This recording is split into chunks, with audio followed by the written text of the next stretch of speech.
வணக்கம் நண்பர்களே, யாழ்ப்பாணத்து வடை கறி நல்ல சுவையாக இருக்கும். எப்படி செய்கிறோன்னு சொல்லி பார்ப்போம் வாங்க. இப்படியான தமிழ் ரெசிபீஸை நீங்களும் ட்ரை பண்ணி பார்க்குறதுக்கு என்ன ஃபாலோ பண்ணுங்க.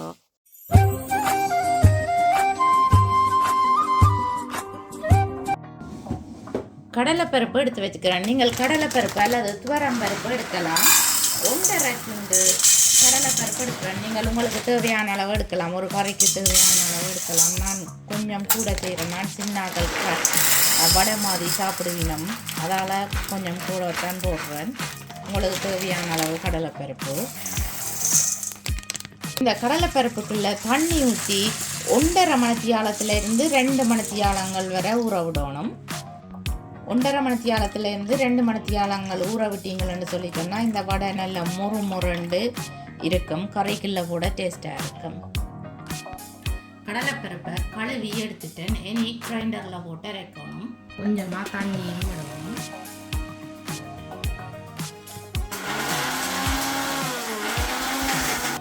கொஞ்ச நேரம் அரைச்சி எடுத்துட்டேன். இனி உப்பு போட்டு அரைக்க போகிறேன். தேவையான அளவு உப்பு போட்டு அரைக்கணும். கொஞ்சம் சொரப்பாக அரைச்செடுக்கணும். சொரப்பாக அரைச்செடுத்தால் தான் வடை முறுமுறண்டு இருக்க டேஸ்டாக இருக்கும். கறிக்குள்ள கூடைக்குள்ள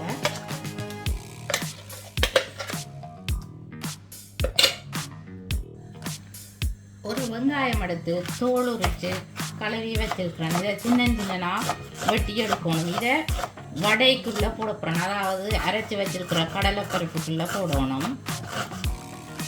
வெங்காயத்தை கடலைப்பருப்புக்குள்ளே போட்டு நல்லா கலந்து விடணும். நான் இதுக்கு மிளகாயோ அல்லது பெருஞ்சீரகமோ ஒன்றுமே போடையில. இது கறிக்குள்ளே போடுறவங்க நான் இதுக்கு அதை ஒன்றுமே போடையில. அடுப்பில் எண்ணெய் கொதிக்க வச்சுக்கிறேன். இப்போ இந்த வடையெல்லாம் பொரிச்சு எடுக்கிறேன். சின்ன உருண்டைகளாக போடுறேன்.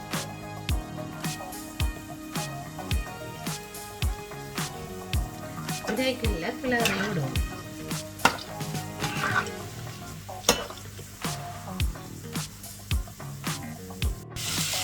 வடை இப்படி பொன்னிறமாக பொரிஞ்சு தருவாங்க. இப்போ வடிச்சு எடுக்கிறேன்.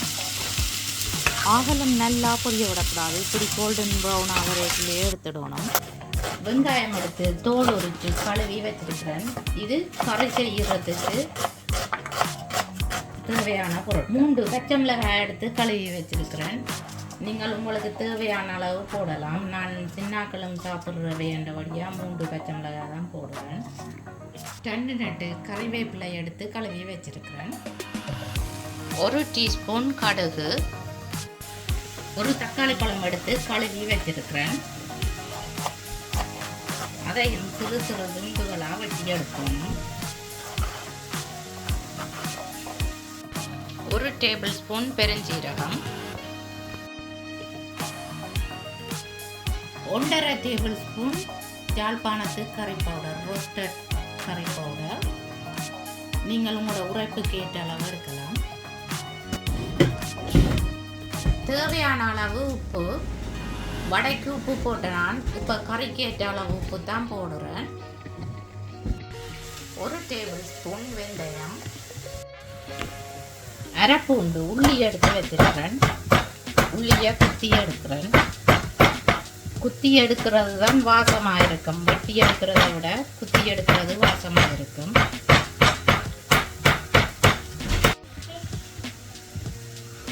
ஒன்றரை டேபிள் ஸ்பூன் மேகி தேங்காய் பால் பவுடர் எடுத்து வச்சுக்கேன்.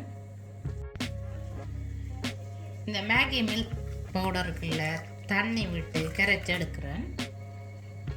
நீங்கள் ஃப்ரெஷ் தேங்காய் திருவி பால் பிழிஞ்சு எடுத்தீங்கன்னா வாசமாகவும் டேஸ்டாகவும் இருக்கும். அடுப்பில் சட்டியை ஹீட்டாக விட்டு 1 டேபிள் ஸ்பூன் தேங்காய் எண்ணெய் விட்டு இருக்கிறேன்.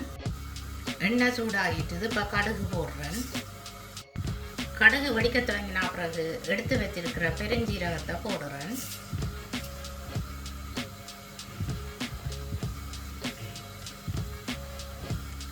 அடுத்ததாக எடுத்து வச்சிருக்கிற வெங்காயம், மிளகாய், கறிவேப்பிலை எல்லாத்தையும் போடுறேன்.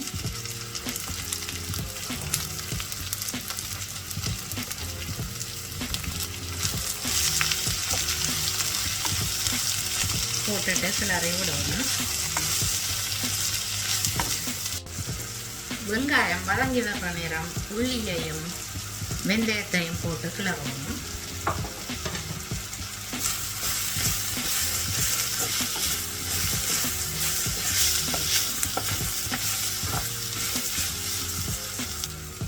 வெங்காயம் வதங்கி வந்த பிறகு வெட்டி வச்சிருக்கிற தக்காளி பழத்தை போட்டு வதக்கணும்.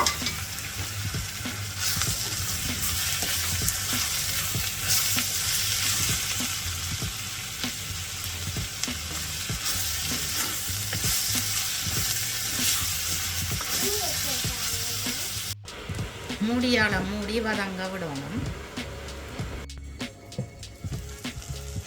தக்காளி பழம் வதங்கி வந்த பிறகு எடுத்து வச்சிருக்கிற உப்பு தூளையும் போட்டு கிளறி விடணும்.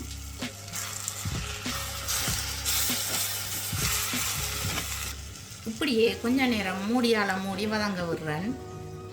தூள் வேகி கறி டேஸ்டாக இருக்கும். இப்போ எல்லாம் வதங்கி வந்துட்டு இனி இதுக்குள்ள சுடு தண்ணி விட போகிறேன். நீங்கள் தண்ணியும் விடலாம். தண்ணி விட்டால் உங்களுக்கு கறி ரெடியாக லேட் ஆகும். சுடு தண்ணி விட்டால் குயிக்காக இருக்கும். உங்களுக்கு எவ்வளவு கிரேவி தேவையோ அதுக்கேற்ற மாதிரி தண்ணி விடணும். சுடு தண்ணி கரைச்சி வச்சிருக்கிற தேங்காய் பாலையும் விடுகிறேன்.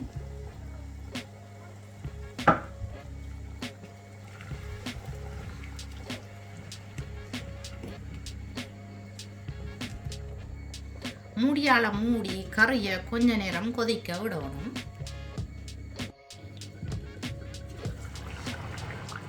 இப்போ கறி கொதித்து கொஞ்சம் திக்காகிட்டு கொஞ்சம் திக்காக வந்த பிறகுதான் பொரிச்சு வச்சிருக்கிற வடையை போடணும்.